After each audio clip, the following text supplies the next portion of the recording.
Mangwanani akanaka vedare tinokuchingamidzai zvekare kune chimwe chirongwa pano paZim Facebook Secrets and Confessions. Tadzoka zvekare nemamwe mamessages. Rekedzai tibva tapinda mumamessages edu atadzoka takakubatirai. Message yedu yekutanga yakamira sekudai so. Hanzi makadii zvinyu mukomanashi. Inini ndiri mudzimai ane makore 32 ekuberekwa.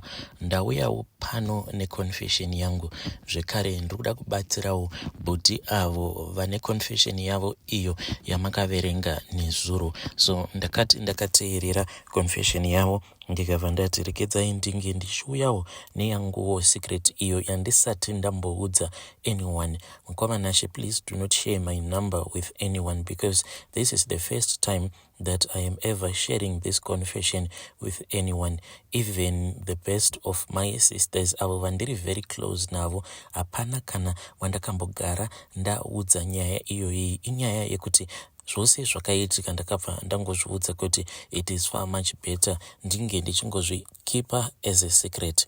Inini confession yangu yakamira sekudai so. Mukomanashi, ndakambopindawo mumarriage, ndakangoitawo zviya zvekuti ndakangobva kuchikoro straight into marriage. Saka ndainge ndingori nethat idea yekuti munhu anenge akakubvisa umandara ndiye munhu wekuti unofanira kuti unge uchizopinda naye muguva.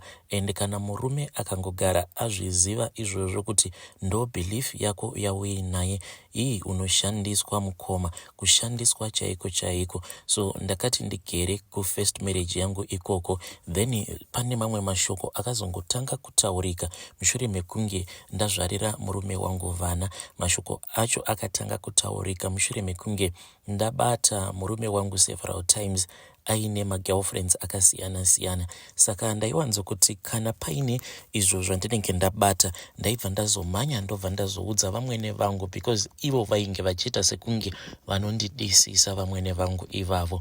So ivo vakabva vazoti one day, kana mukaona murume ongoramba achingotevererana nemadress zvimwe kuda pane zvimwe zvaari kushota mumba. Kubva ipapo murume akabva aita sekunge ainge atowana go ahead because mashoko awa vamwene vangu vainge vakamataura vatete vangu pavainge varipo, pavainge vakauya vachida kunzwisisa kuti chii chainge chichitora nzvimbo. Saka vamwene vakabva vaita sekunge vainge vapa mwana wavo mvumiro yekuti ange achiita magirlfriends. Ndakazoti zvino ndava kutanga kunetsana nemurume ndichizama kufaitira for my marriage ndisingade kuti ange achizondisiya, otherwise ndaizviudza kuti kana akagara andisiya inini nevana taizotanga kutambura. Saka iye murume akabva azoti kwandiri one day mushure mekunge tanetsana ndatora foni yake ndikabva ndaiputsira pasi because I had seen kuti ainge atori nemapictures ake aine umwe musikana wake vasitomborina kana kupfeka anything vari in bed. Vainge vaine gumbezi zvavo ravainge vakafuka, but you could tell kuti vanhu ava vari mujira but hapana kana zvavakambopfeka. Ndakarwadziwa zvisingaiti, then ndokubva ndazotora foni iya ndikabva ndazoiputsira pasi. Ndakati ndaiputsira pasi murume akabva azondikudza kuti iwewe uri munhu wekuti kunyange ndakarara newe muviri wako hautombodzii, wakatosiyana nevamwe vasikana avo vaunonditi ndinokuchita navo. Vasikana ivavo they are far much better because miviri yavo inodziya. Saka enda unoudza tete vako kuti vakudzidzise kuti kana zvichinzi mukadzi ane muviri unodziya zvinenge zvichireva kuti kudii. Mukoma, I was so hurt. Ndakabva ndazobuda mumba mushure mekunge andirova. Ainge ava kundirovera foni yake iyo yandainge ndakaputsa. Ndakabva ndatora vana vangu ndokubva ndafamba ndikabva ndazoenda kwainge kuchigara banguru mukoma vacho. Ndikabva ndazovakumbira mari yekuti ndinge ndichimbodzoka kumba. Ndakazoti ndadzoka kumba, even though ainge ava kundikumbira kuti please come back to me, but the way ainge ava kundirova nayo it was just too much. And aitondirova pamberi pevabereki vake, vabereki vake vachingomusiya achindirova just like that. Saka ndakabva ndazviudza kuti come rain or come thunder, I will never go back to him. Ndichitaura kudaro, I was still so single. Ndakazoti ndazowanikwa pane paakabva azoenda kumba, ndo zvinoita varume, because ndaiti kana ndaposta mapictures angu paFacebook ya mukoma, murume ainge andiwana, munhu wekuti akandipa peace of mind. And ndakabva ndaona kuti as long as uine peace of mind hakuna munhu asingasimbi, because ndakati ndichibva ikoko mukoma ndega ndaiti kana ndakazvitarisa muglass ndaizvibvunza kuti nezvandiri izvezvizvi ndingadiwa nani, ndichikozviudza kuti I will try to be single for the rest of my life for the sake of my kids. Asi ndakabva ndazosangana naKaren Habi, akabva anditora, akabva azotanga kundichengeta, and he gave me peace of mind, ndokubva ndachizotanga kusimba. Saka semunhuwo wekuti unenge wakambotambudzika kumashure uko, you try by all means kuti unge uchirakidza angava ari ex wako kuti now wava far much better. Saka inini nemurume tiri kuno kuJoni ndainge ndichingozviposta mapictures angu paFacebook ipapo, and nguva zhinji ndaiti kana ndaposta mapictures angu paFacebook I would see kuti ndiye aizotanga kulaika mapictures angu, because Habi iye haazivi kuti ex wangu uyu zita rake anonzani. So iye Habi anongofungidzira kuti zvimwe kuda murume uyo ainge achimbogara so iye Habi haazivi zvake kuti ex wangu ainge achinzi ani. So ndakangozviudza kuti there is no need yekuti ndinge ndichizomubloka or kuita sei. Iye Habi haatombozivi kuti ex husband yangu inonzani. Saka sezvo uyu aingogara like each and every picture randinenge ndaposta kuFacebook, even though Habi aizomboita achivhura Facebook yangu ainge asingazivi kuti uyu ndiye ainge ari ex-husband. Inini ndichiona munhu achilika each and every of my picture, I didn't know kutoti munhu ainge achitondinzwira godo racho ainge achindinzwira riya rekuti ndikuda kuti unge uchizobuda mumarriage imomo mauri. Mukoma Nashe, I want to advise mukoma avo kuti ngavasatendedza zvinhu zvakadaro izvo zviri kuitwa nemudzimai wavo, because zvakaitika kwandiri, murume akati aenda kunotora vana by force kumba kuna mama, then inini ndikabva ndazodzokera kuZimbabwe. And chinhu chinoitika kwatiri isusu sevanhukadzi ndechekuti tinonyengereka very quickly, and inini zvangu lucky enough ndakabva ndazorakidzwa naMwari in time kuti ex-husband yangu ainge asiri pakuda kuti tinge tichidzokerana in truth, but ainge aripo pakungoda kungondishandisa. Zvainge zvisimbori kana zverudo. Zvakaitika ndezvekuti murume akati aenda kuna mama ndokubva azotora vana, then inini nehasha ndokubva ndazoenda kuZimbabwe. Vana vangu ndakabva ndati ndinovada, saka iye ainge achingoramba nevana. Kudzamara ndazomuti ndava kuenda kupolice, saka iye akabva ati it is fine, chiuyai tinge tichisangana mutown. Mukoma ndakazoti ndaenda mutown, ndikabva ndazosvika apo paainge akapaka motikari yake. Vana mukoma vainge vakafarawo kuti vainge vaona dhedhi vavo.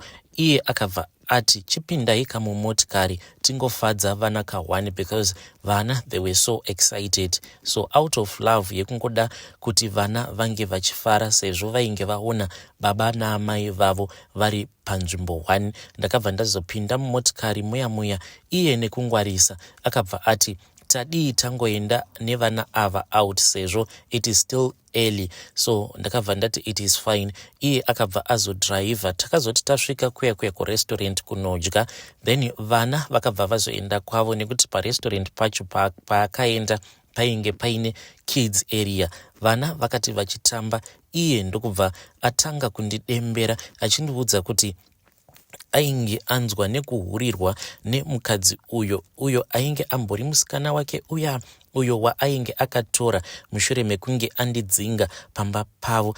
Iye akabva ati ainge aine $4,000 cash sezvo iye ainge ava kuita buyer ainge achiita zvegold buying. Akabva ati so 4,000 US dollars iya ainge ainayo mukunofamba achizama kuti mari iyoyo isazongotsakatika pasina zvainenge yakashanda. Akabva ati ainge akaudzwa nevamwe madzibaba kuti aifanira kuti ange achitenga imba. Saka iye mukuzofunga akabva ati it was far much better kuti kana akatenga stand ange achizoisa stand iyoyo muzita rangu, sezvo inini ndainge ndakatanga kumuzvarira. Munoziva mukomanashi, murume kana aripo pakuda kukushandisa, he can promise you the moon and the sun.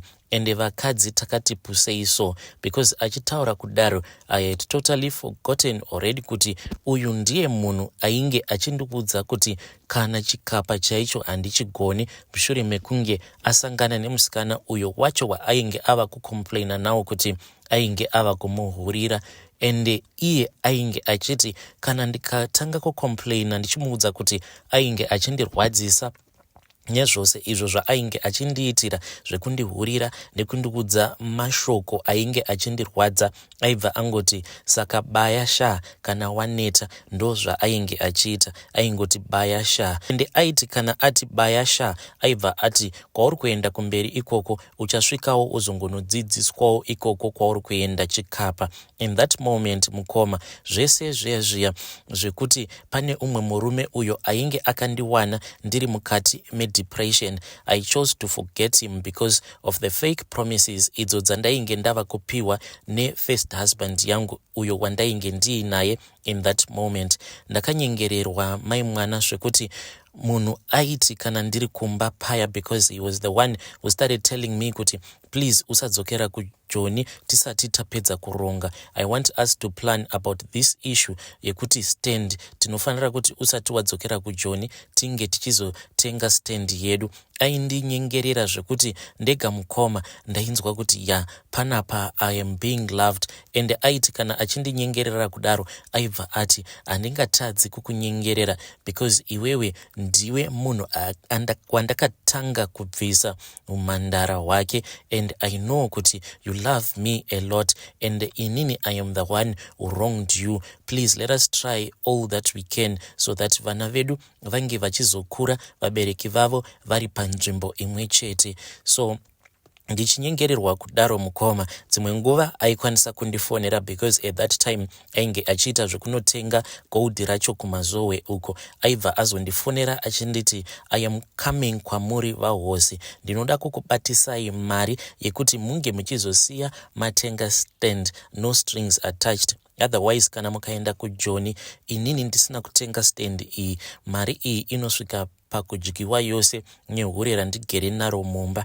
Ende aindibhiga zvekuti I can see kuti uri munhu ane vision, munhu anogona kuronga. Nyaya dzake dzainge dzingori dzekungoronga chete, zvelove ainge akazvisendeka paside. Zvinhu izvi zvakatanga kundi affecta slowly zvekuti unenge wava kuona sekunge murume wako achinja, wava kutanga kufunga about the possibilities yekuti asi paya dai Satani asina kana kumbogara akapinda mumarriage yangu, izvezvizvi nemurume tingadai tava papi. Right now zvaava kubata mari yakawanda kudai, handiti dai tanga tiri tose tingadai tichitoita zvinhu zvihombe nemari iyoyi, zvinhu zvihombe zvinozosarawo zvichitichengetera vana vedu. And I regret mukoma because zvaainge achindiita ndezvekuti aiuya sometimes over andipa ma 200 US over ati chibatai mari iyi. Kana ndikamubvunza kuti ko 4,000 US iya yaingonzi ichauya ndichiri kumboispina, mari yacho haina kana kumbogara yauya,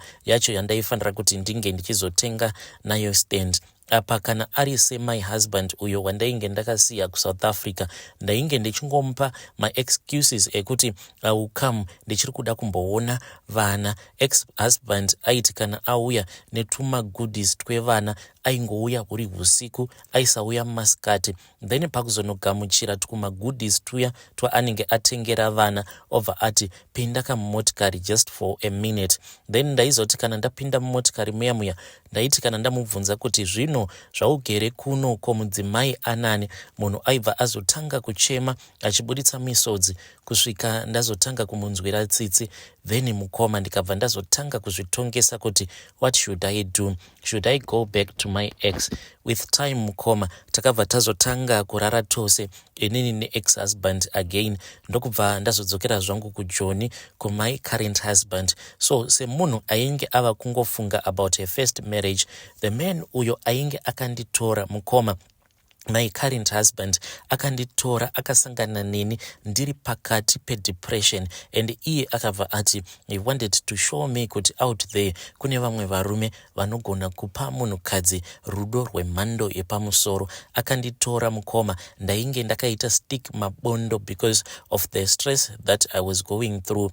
Akati anditora kudaro, he then gave me love. Asi mukoma pandakazodzokera kujoni, that beautiful love that he had given me, I then forgot about it and I started mistreating him. Ndainge ndava kumukanda imwe rough yekuti ndainge ndava kusamboda kumbogomwa naye in bed, nekuda kwekuti pfungwa dzangu ndaiti kana usiku hwangosvika pfungwa dzangu dzaibva dzazopindwa nedzimwe shanje dzandainge ndisingakwanise kukontrola, dzekuti ndaingoti ndikatanga kufunga kuti saka izvezvizvi ex-husband izvezvi atori pamusoro pemukadzi wake, is he even thinking about me? Koma promises aya atakasiya tapanana, is he going to keep those promises? Ndakangogara kuno kujoni kwe2 months ndikabva ndanzwa kuti hazvisi kana kumboita. Ndokubva ndazoronga rwendo rwenhema, ndokubva ndazodzokera kumusha. Ndakati ndichidzokera kumusha kudaro, izvo yainge itongoriwo pressure iyo yainge ichibva kumurume ex-husband iya yekuti mari yestand yainge yakwana. Saka amenowo zvinongoita Mwari so. Ndakati ndaburuka bhazi, iye akabva auya kuzonditora, akabva ati I miss you so much, handei kulodge. Ndakambozama kumuudza kuti why don't you wait until I rest then tobva tazotanga kufara, because in that moment ndainge ndatomuudza kuti zveku-South Africa handichatombodi kudzokera ku-South Africa, iwewe uchiita plan yekuti unge uchidzinga mudzimai wako, because inini hapana pandingaita barika pamurume wangu wandakazviwanira, murume wandakatanga kupinda naye mumarriage. Saka iye I think in that moment akabva angozviudza kuti right now ava kutongoda kutongondimitisa or something else, because that day akati auya kuzonditora akabva azotanga kundipa imwe pressure yainge isingatomboite kusvika ndazobvuma ndokubva tazoenda kulodge. So takati taenda kulodge kuya inini naye takati tapedza kuita bonde first round,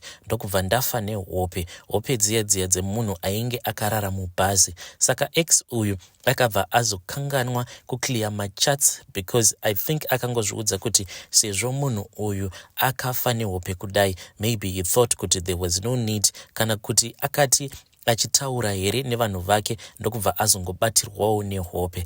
Then inini mukoma ndakazongokaruka ndapepuka. Ndakati ndapepuka kudaro ndainge ndichitongonzwa wet. Ndakati ndava kuda kuburuka pamubhedha, ameno kuti chii chakangondipawo pfungwa dzekuti ndinge ndichingotora foni yake. Saka ndakabva ndatora foni iya zvinyoronyoro without waking him up. Chimwe chainge chandibaya ndechekuti inini naye tainge taita bonde pasina kana dziviriro. Saka love iya yandainge ndichimbomunzwira pandakatanga kupinda naye murelationship, love iyoyo yainge yadzoka mumwoyo mangu with such great force. Saka ndaingoda kungomeka sure kuti this time around handisi kuzorwadziswa zvekare here semarwadzisiro awo andainge ndakamboitwa previously. Ndakati ndabata foni yake zvinyoronyoro mukoma ndokubva ndanovhura GB yake, wanike kwainge kuri very clean, extra clean. Amenowo kuti ndakazofunga sei, because ndakati ndava kuda kunogadzika foni pasi ndokubva ndazoona kuti ndainge ndisina kuvhura kuarchive. Ndakati ndavhura kuarchive kumachats kuya mukomanashi, ndakaita manyoka kunzwa mudumbu chaiko kuda kutonodurura, because kwainge kuine vasikana vake almost 10 vainge variko, vainge vaine machats avo, and machats iwawo ainge asina kana kumbogara adeletiwa. And when I opened the chat reference yake after ndaona kuti panapa ndainge ndatamba neshasha dzinogona kukanganisa vana vevanhu, the first message yandakaona yainge iri pachat yefriend yake was like, saka watokwira live iye akabva angoti kikikiki. So this guy was still online. So ndakabva ndazoti ndava kuenda through my chats and I saw kuti kwainge kutongori kushandiswa kwangu, no love at all.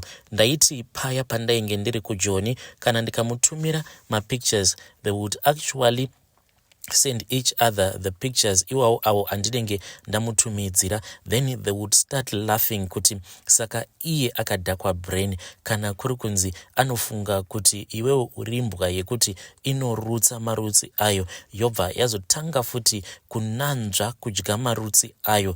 Iye murume wangu aibva ati zviri nani kutongotora zvangu mvana zvelove back hamaya kana akangopusa kuzvara ipapo ball, because ndinenge ndava kutoziva kuti vana vangu vanenge vachiwanda. Mukoma ndakarwadziwa because pavasikana vake avo vaainge ainavo kune vamwe vainge vakatomuzvarira. Apa munhu ainge achiti kana inini ndikapusa zvinoreva kuti kana ndamuzvarira dzinza rekwavo ndo rinenge richiwanda. Ndakarwadziwa mukoma. The first thought that came to my mind was like, ko kana dai ndakagara ndadadira my current husband ndakatomuzivisa kuti inini ndafunga zvangu kudzokera back to my first marriage.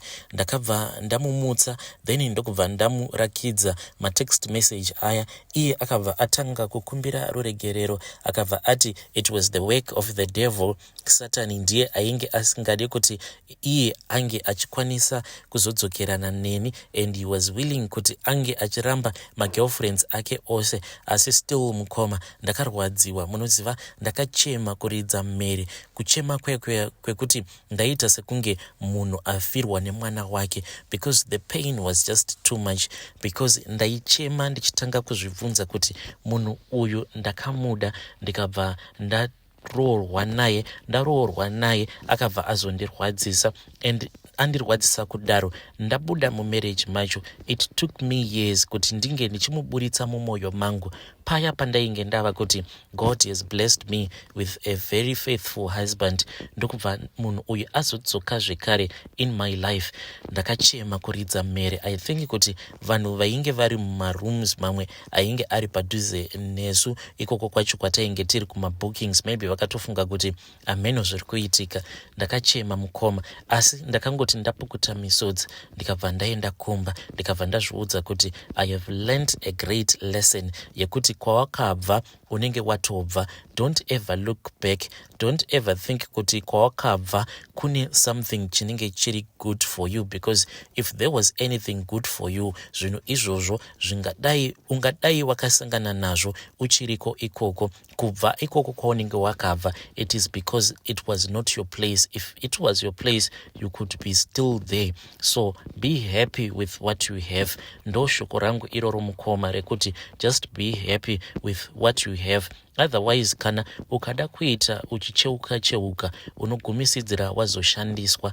And I now know kuti your ex-husband, no matter akakuudza mashoko akaita sei, no matter akakuudza kuti you were the first woman waakarara naye, never believe zvinhu izvozvo. I now know kuti vanhurume, as long as achingoziva the fact yekuti wakazombonogara neumwe murume, he will never love you again. It will be just a matter yekungoda kungokuwachisa, like ipapo paakati kana akangopusa akazvara anenge akaura.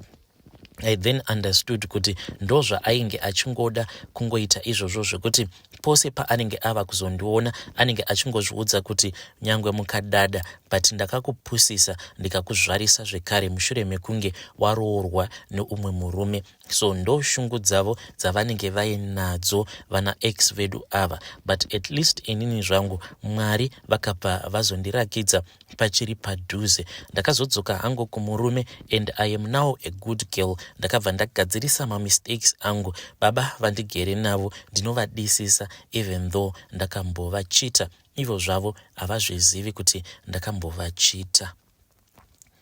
Hey vedare, ndo message iyo yandakatumidzirwa ichibva kuna vahanzvadzi vedu.